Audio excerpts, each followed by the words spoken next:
Salut tout le monde et bienvenue sur le Petit Plateau pour un petit numéro très rapide, un numéro en capsule.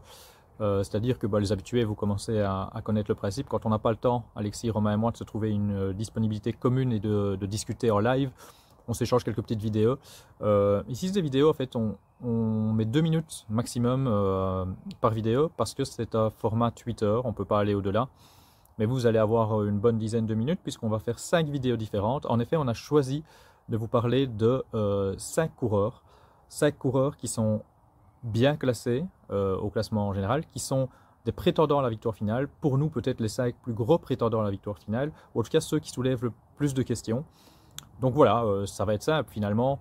On va avoir une seule question qu'on va appliquer à ces 5 coureurs. C'est est-ce que ces coureurs peuvent gagner la Vuelta? Voilà, allez, c'est parti pour le premier coureur. Est-ce que Ben O'Connor peut remporter cette Vuelta? En principe non, mais il est dans les temps. Il a quand même encore pratiquement 4 minutes d'avance sur ses poursuivants. Il va perdre du temps, c'est évident, dans la semaine 2 et la semaine 3, notamment sur le dernier chrono, mais il montre qu'il est survolté avec ce maillot.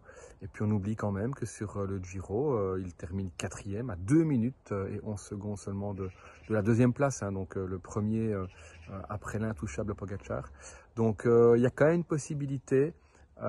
Après, c'est vrai que ici, la concurrence est quand même plus forte que ce qu'on est sur le Giro, donc à voir. Alors je vais être tranché très volontairement. Moi je vais vous dire que non, Ben O'Connor ne peut pas gagner cette Vuelta. On pourrait se dire ce dimanche que Ben O'Connor finalement fait une belle étape, il reprend même les petites bonifs à Primoz Roglic, donc que tout va bien. Oui, mais ça c'est en regardant que Primoz Roglic.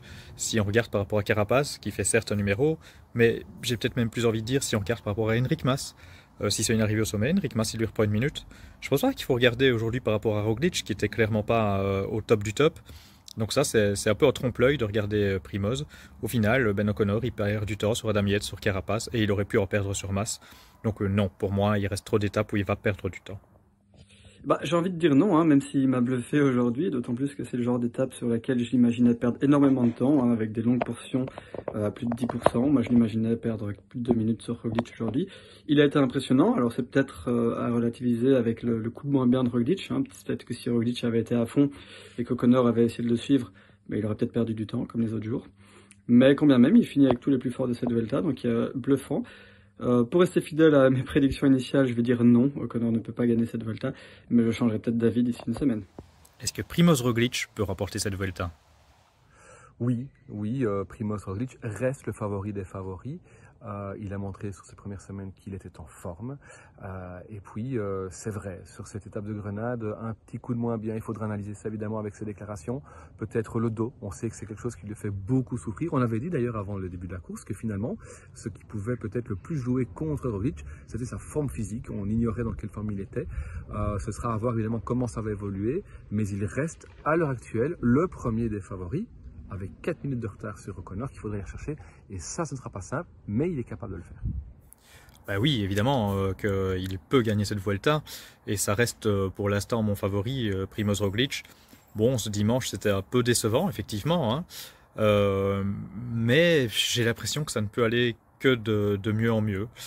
Voilà, après on est un peu dans le flou, donc c'est difficile de donner un avis. Mais il reste quand même... si je crois pas au O'Connor, c'est quand même Roglic qui est le mieux placé. C'est lui qui roule le mieux contre le chrono. Donc voilà, pour moi, oui, clairement, il peut gagner cette Vuelta et ça reste mon favori.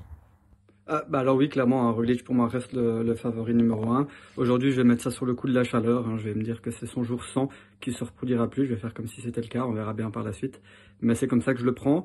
Donc pour moi, Roglic, oui, va très vite retrouver son statut d'homme le plus fort de cette Vuelta, avec un parcours qui lui convainc bien et un chrono au final qui lui permettra vraiment de conclure. Donc oui, pour moi, ça reste le numéro 1 et le plus fort assez largement sur cette Vuelta. Est-ce que Richard Carapaz peut remporter cette Vuelta? Non, intrinsèquement, c'est peut-être un des plus forts, peut-être même le plus fort. On l'a vu sur cette étape entre Motril et Grenade, où il part tout seul. Il a pratiquement fait toute son étape tout seul dans cet enchaînement de cols. Il perd très peu quand même encore sur le plat derrière. Donc, il est dans une toute grande forme. Il s'est loupé sur la première étape et c'est pour ça, je pense que malheureusement, Richard Carapaz n'est pas assez régulier sur cette Vuelta que pour espérer l'emporter parce qu'il ne court pas de manière la plus intelligente systématiquement. alors que c'est peut-être un des plus forts. Et donc pour cette raison, j'ai l'impression malheureusement que Carapaz ne gagnera pas cette Vuelta, mais qu'il sera bien placé malgré tout. Pour moi, clairement, Carapaz, il peut gagner cette Vuelta. Son numéro aujourd'hui, c'est pas un cadeau qu'on lui fait, hein. Il prend un gros risque et il fait un numéro extraordinaire à la pédale. Donc, et là, on fait un numéro extraordinaire par rapport à tous les meilleurs. C'est pas ce que Ben O'Connor avait fait sur une étape beaucoup plus facile. Là, on parle d'une étape difficile et face aux meilleurs. Donc pour moi, là, il a clairement prouvé qu'il a le niveau. Faudra voir la régularité, mais voilà, c'est un coureur qui a déjà gagné un grand tour. C'était un des favoris au départ pour moi derrière Roglic et UAE. Donc clairement, je reste sur ma position. Oui, Carapaz peut gagner cette Vuelta. Bah, si on a le Carapaz d'aujourd'hui, j'ai envie de dire oui, hein, parce que clairement, Carapaz aujourd'hui, il fait un numéro absolument extraordinaire. En fait, il est peut-être même plus fort que Yates aujourd'hui, hein, parce que ce qu'il fait, c'est moins retentissant parce qu'il ne gagne pas, mais le numéro qu'il fait face au peloton, c'est vraiment phénoménal. C'est quelque chose qu'on voit très très rarement. Seul ou presque, il a été bien plus fort que le peloton. Donc oui, impressionnant. Maintenant, le problème, c'est que Carapaz, il nous a trop habitués à manquer de régularité, à avoir des jours sans. Alors il en a déjà eu sur cette Vuelta, mais je vais partir du principe, même si voilà, peut-être qu'il me donnera tort, mais je vais partir du principe qu'il en aura d'autres, ou des moments un petit peu moins bien, où il manquera de punch, où il manquera de puissance sur le chrono ou autre, qui feront qu'il ne pourra pas gagner cette Vuelta. Est-ce que Enric Mas peut remporter cette Vuelta? Non. Non, parce que pour une simple raison, il y a toujours quelqu'un plus fort qu'Enric Mas. C'est incroyable. Il y a toujours quelqu'un qui va pouvoir le sauter au sprint, toujours quelqu'un qui va pouvoir revenir sur lui sur du plat. Donc il a montré qu'il est en très grande forme. Moi personnellement je ne l'attendais pas du tout. C'est une belle surprise de voir Mas à la fois dans cette forme-là, mais aussi Mas attaqué. C'est quand même assez rare, il faut le signaler. Et donc voilà, j'espère qu'il va pouvoir montrer encore de belles choses sur cette Vuelta. Malheureusement, je le répète, il y a toujours quelqu'un de plus fort que Mas. Donc je ne le vois pas remporter cette Vuelta. Ben non, parce que c'est Enric Mas. Voilà. Avec ça, en fait, j'ai tout dit. Je pense vraiment, c'est pas une manière ici de rigoler ou de casser le garçon ou quoi.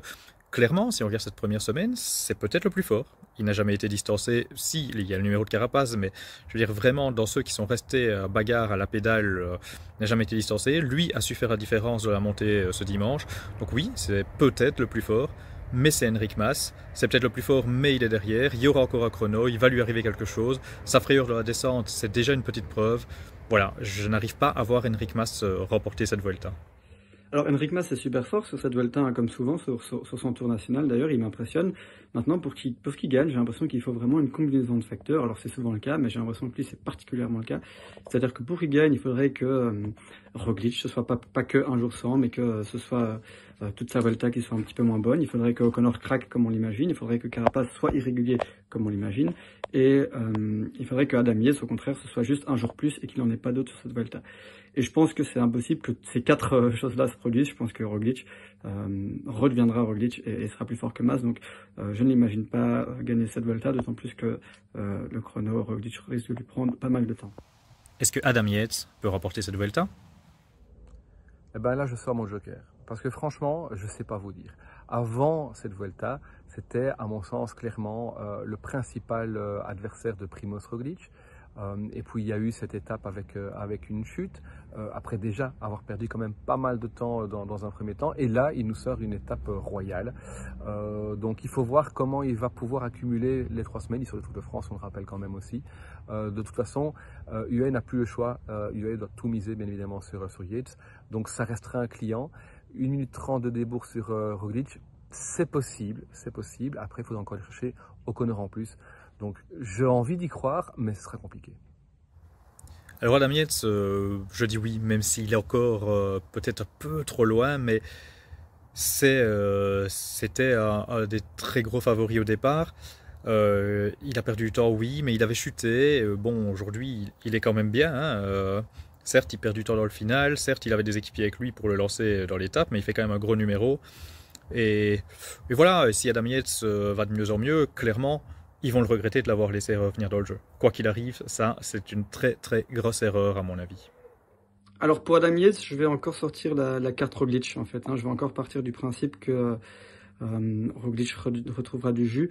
Et il a encore 1 minute 40 d'avance sur lui, donc j'imagine le marquer et ne pas le laisser sortir. Alors, ils n'ont pas fait de cadeau aujourd'hui, hein, mais il a pu sortir, ce qui ne sera plus le cas. Et voilà, j'imagine Roglic le marquer et reprendre des bonifs et du temps sur le chrono encore une fois. Maintenant, si Roglic c'était pas juste un jour sans et qu'il est cramé, alors en effet, j'imagine Adam Yates capable de reprendre du temps sur tous les autres, même reprendre le temps nécessaire à ceux qui sont devant lui et donc remporter cette Vuelta. Voilà, ben, comme toujours, on attend vos réponses en commentaire. Ici, c'est assez facile, hein, il y a à chaque fois une question, donc n'hésitez pas, c'est oui, c'est non, vous argumentez, vous n'argumentez pas, vous faites comme vous voulez. Avec argument, c'est toujours mieux, évidemment, parce qu'on aime bien échanger. Mais on serait curieux aussi d'avoir vos retours et de savoir si vous pensez que oui ou non, ces 5 coureurs peuvent remporter la Vuelta. Allez, on vous dit à bientôt, salut!